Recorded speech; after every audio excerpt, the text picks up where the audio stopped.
Welcome to the Weight Solutions for Physicians podcast, the podcast that helps you find solutions for your weight concerns that will last a lifetime. You've got this. This podcast contains general educational information on weight loss for physicians. I am not providing medical advice, and listening to this podcast does not create a physician-patient relationship.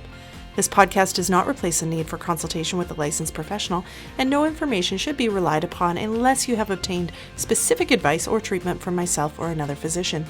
Please review the terms and conditions located at www.weightsolutionsforphysicians.ca before continuing. Hey there, and welcome to episode 175 of the Weight Solutions for Physicians podcast. I'm your host, Siobhan Key. Thank you so much for joining me.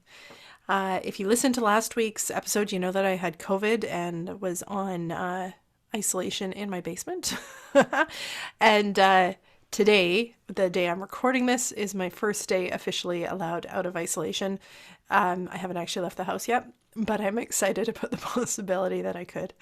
And I am starting to feel better though, man. Like, even with all my vaccines, still a little tired, still a little winded from COVID. It just makes you recognize the power of this virus and respect it.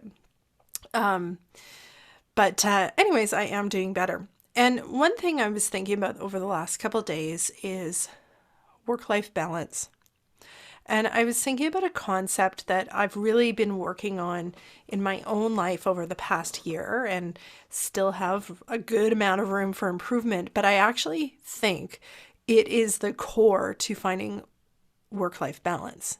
We talk a lot as physicians about I'd like better work-life balance. I'd like to find some better work-life balance. But how do you actually do that? I think for a lot of us physicians, work-life balance is like this elusive thing that keeps slipping out of our fingers, where we can't quite get it. We don't quite reach that point. We always have this intention, but nobody maps out how you actually do it. And that's what I'm going to talk to you about today, is how do you get work-life balance? What does it mean to have work-life balance, and what is the underlying skill of creating it in your life? So that's what we're going to talk about today. Just a reminder that if we do have a podcast giveaway going on right now. So if you share one of these podcast episodes with somebody you think that might benefit from it, tag us in it. It's hashtag WSFP giveaway, or send us an email with a screenshot or something so that we can see you're getting the word out about the podcast, and you'll get entered to win a custom Yeti mug and a $100 gift certificate. Pretty good prize package and pretty exciting. So remember to get your names in to enter. There's, I think, a pretty good chance of I edit that part out about it's a pretty good chance. All right. I appreciate you sharing the podcast, leaving reviews, sharing our social media posts, because it all helps this message get out. And what is this message? This message is that as physicians, we don't have to struggle feeling ashamed and guilty about our eating and weight. There are tools that let us feel in control around food, manage our weight for good, lose weight for the last time, while actually enjoying ourselves and while creating ease and while creating a life that we love. And that's what today's topic comes into, is the creating a life we love part when it comes to balance, work-life balance. Okay, so let's talk about work-life balance. I think we often view it as something that happens to us, something that we find, that at some point we make a decision or we structure our days in a certain way and we have balance. And maybe we have found it for short periods of time. Maybe there's been times where it feels like we're kind of getting it and then it slips out of our reach.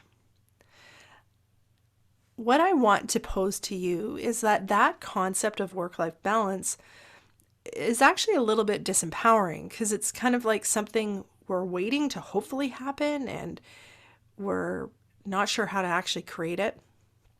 I want to give you an approach that is going to really empower you so that you're the one that's in control of whether you find balance in your life between work and your recreational activities and time with family, and how you actually do it so you actually recognize it when it's there. Because here's the thing is there are probably lots of times where we've had a bit better balance, where we've had time off, and maybe haven't been able to recognize it because of our minds don't stop. So maybe the schedule has some balance in it, but our minds don't stop and don't recognize the time off that we actually have, or the time to relax that we have in our schedule we don't actually relax in. Do you relate to that? Do you find, the first days of vacation, that it takes like 2 or 3 days for you to actually settle into vacation, and then all of a sudden vacation's over? It's the classic thing. We go for it hard and then we stop and expect ourselves to relax on a dime, but our minds don't work that way. So what I want to share with you is a concept of pushing and leaning back or relaxing. And this is a mental concept. It's what our brains are doing. So there are times in our life where we are pushing with our brain and leaning in and going hard to get things done. Probably a lot of time in our life, we're in that position of pushing with our brain. The opposite side, when we're actually relaxing, is the pulling back. And this piece is what I think we don't do very well, and what I know I don't do very well, and what I'm actively working on. I'm just going to tell you a funny story. Is when I started thinking about this podcast topic, it was during one of my isolation days, and I had been working all morning down here in my basement on podcast stuff and things like that, and I accomplished a lot. I'd sat down to rest because I was actually feeling physically tired from still being sick. And then I was thinking about this, and I was like, oh, I'll go record that right now. And what I noticed is my brain, when it was a time for me to lean back and relax in the day, the time that I'd given myself, my brain wanted to just push forward. That push part is so comfortable to us. We're so used to it that we click into the push much easier than we click into the lean back and relax. In general, as a physician, the skill that you need to build is not to push harder. The skill is to know when to lean back and relax, when to stop pushing, when to pause. And so I caught myself, literally, I was like standing up to go record the podcast episode. I'm like, wait, this was my break I gave myself. Why am I pushing harder to get something done that I hadn't even planned on doing today? And so again, I caught myself and made myself sit down and keep relaxing. But it was so easy to do, to just get up and go work more. And that's what we do. And this is, I think, at the core of why it can be so hard to strike work-life balance, because our minds are so good at the work side. We are trained, and it's what got us into medical school. It's what got us through our training. It's what makes sure all the patients that need to be seen in a day get seen, is our ability for our brains to dig in and work harder, to push harder, to push through not having a chance to eat, to push through not sleeping, to push through not sleeping for days sometimes. And still we've trained our brains to push. Fantastic. It's worked well for us. It's gotten us this far. Problem is, it has some consequences in our life. The consequences are things like it's harder to relax. If our brain is always in that mindset of let's push, let's go harder, the flip side feels harder because we don't spend time practicing it, nor, to be fair, do we often honor that in ourselves, of that doing nothing, leaning back, relaxing is as valid as pushing ourselves. We don't usually honor that. We don't acknowledge that. And so we always end up on the side of push. And this is where the imbalance happens. This is why even when you have some time off, you may find yourself filling it with work. Why you may find that there's not a lot of time that you actually just sit down and relax in your house. or I notice that with myself, is I sometimes have to intentionally make myself sit down and just kind of be still around the kids so that they can come and sit and talk to me. So all their conversations with me aren't just done at a run. So I'm going past them to do something else. We're so good at the push, but the push robs us of the balance that we often want to have.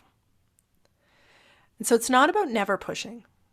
It's about knowing when to push and knowing when to lean back.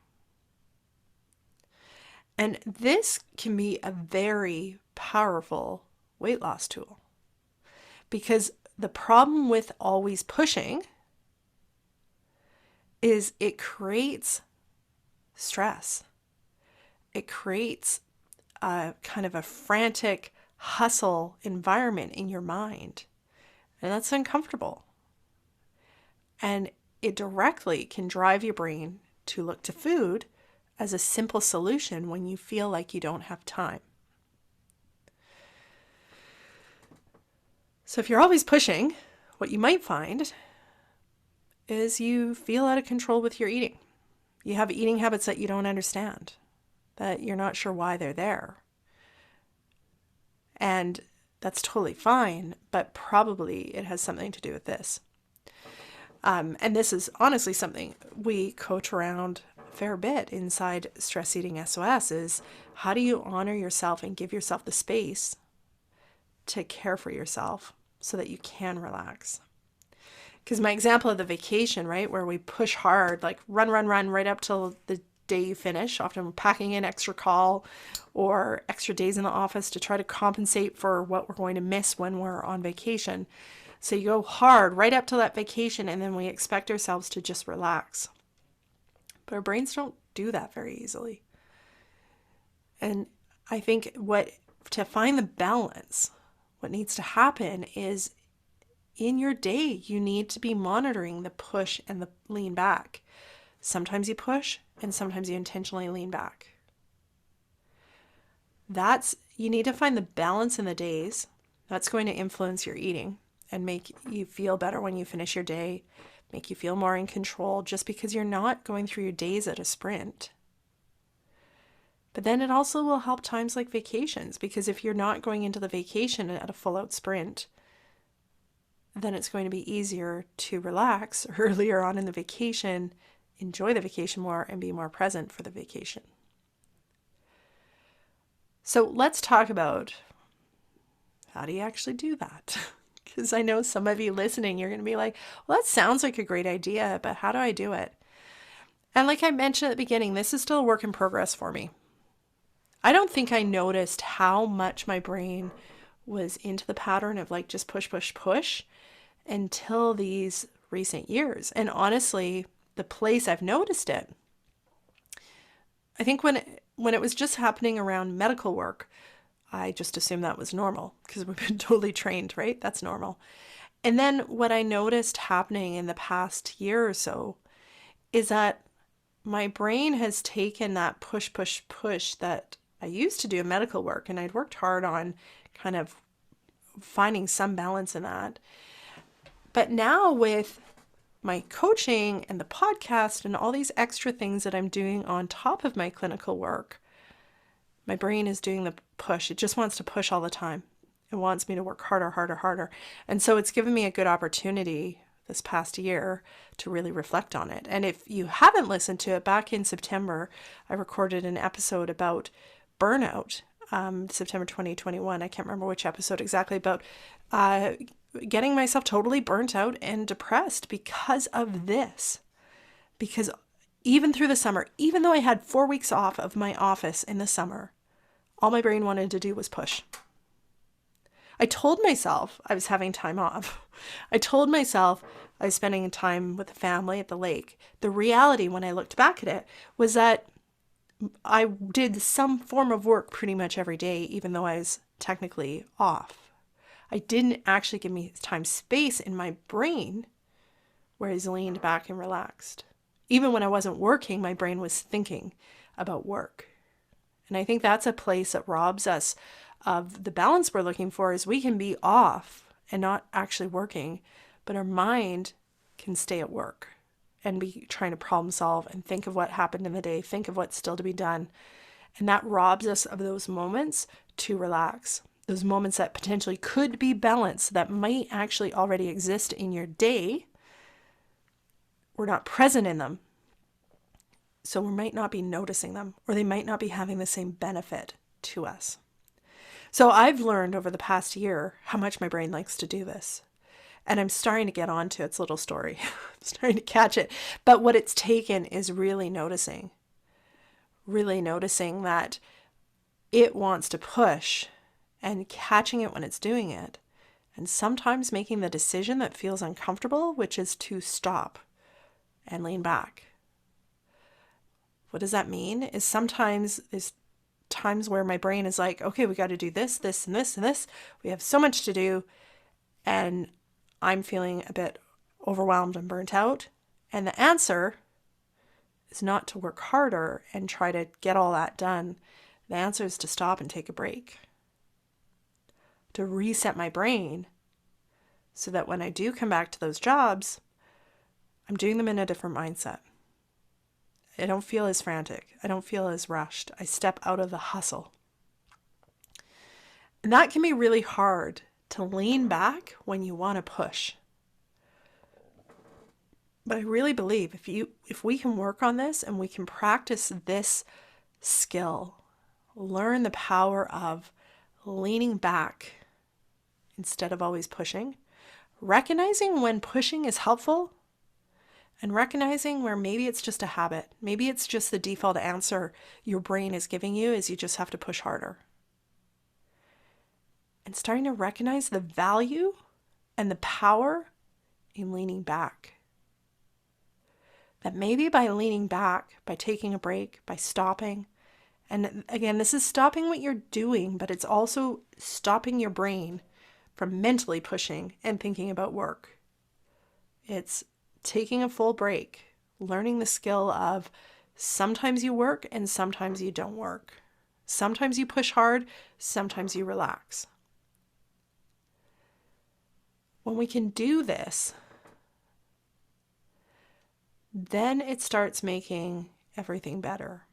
Then your days feel more balanced, because ultimately what I'm saying is the biggest thing that is probably making your life not feel balanced is how your brain is approaching work, what thoughts you have about work, what the baseline reactions and knee-jerk responses your brain has to work. How many times have you been technically off, like in the evening, finished work, you get a work-related email and all of a sudden you're logged on answering things or spending a bunch of time responding in time where you otherwise were supposed to be relaxing? No wonder we don't feel relaxed after our evenings. Not to mention, and I'm just talking about work stuff, but not to mention all the non-work roles that we play and juggle during that time. And sometimes when I'm talking about leaning back and relaxing to find that balance, sometimes that's leaning back and relaxing from those roles too. Sometimes that's letting the dishes sit on the counter for a little bit longer. Sometimes it's letting your kids go entertain themselves and not feeling like you need to be the one spending quality time with them at that moment. Sometimes it's checking out and going to do something that you think will help replenish you or that you just want to do. And acknowledging that you're worthy of doing that. Nobody is healthy or capable of always being in the push position, always leaning in, always striving harder. It doesn't lead to good things. And it doesn't lead to good things personally. But also when you look at when you're in that state of always driving, always working harder, to the point where you're not actually caring for yourself, to the point where maybe you're getting a bit burnt out, maybe you're feeling overwhelmed. Are you in the best state to care for the people around you that are really important to you? I see this a lot in physician moms about we push to try to be the good mom even after a long shift, or you've been on call and you didn't really sleep, but you're up doing kid stuff anyways because you want to still be present in there for the kids. And sometimes that works. I think sometimes you may make that decision. But should you make that decision all the time? I would argue maybe not. I would question, is it actually allowing you to show up in the way that you want to? Or would you show up better and enjoy it more if you took a little bit of time to lean back and relax or sleep or get what you actually need, get your core needs met? So when you catch yourself thinking about work-life balance, what I want you to start considering is the balance between your internal push and lean back. Sometimes push, absolutely, but then make sure you balance it by leaning back intentionally. And that's not going to feel easy. It's not always going to feel comfortable. That work piece is so well honed in, it's going to tell you all sorts of stuff. You got to keep going. You got to keep working. There's more things to do. And it's a practice to say, no, right now, I'm going to take a break. And speaking of that, I'm going to wrap up this episode because I've been working all morning and I'm going to go sit on my couch and read a book for a little bit. That's going to be my leaning back before I do other things today because I feel ready for it. And I'm still recovering from COVID. So I would love to hear your thoughts on this. Do you see yourself in that just push side of the equation? Have you found ways to lean back and relax that you think have been useful? Send me an email, info@weightsolutionsforphysicians.ca. And remember, if you're a physician who knows what you want to be eating, but finds it hard to do that on a consistent basis, where you're like, I know what to do, why can't I just do it? Then Stress Eating SOS is the program for you. That's exactly what we do inside of it. We figure out all the reasons why it can be hard to go from knowing what to do to actually doing it on those super busy days when you've been on call, when your brain's been in this push pattern for so long. So head over and get on the wait list, weightsolutionsforphysicians.ca/SOS, and you can get on the wait list to be the first to know when the next group is open. All right. Have a fantastic day, guys. Don't forget to share this podcast. Please consider leaving a review. It really helps the podcast get found. And right now, you get entered into a draw. It's like win-win. As a thank you for taking the time to share the podcast and leave reviews, use hashtag WSFP giveaway or send us a screenshot of your review to info@weightsolutionsforphysicians.ca. You'll be entered to win the giveaway of a custom Yeti mug and a $100 Lululemon gift certificate. All right. Have a fantastic week. We'll talk to you later. Bye.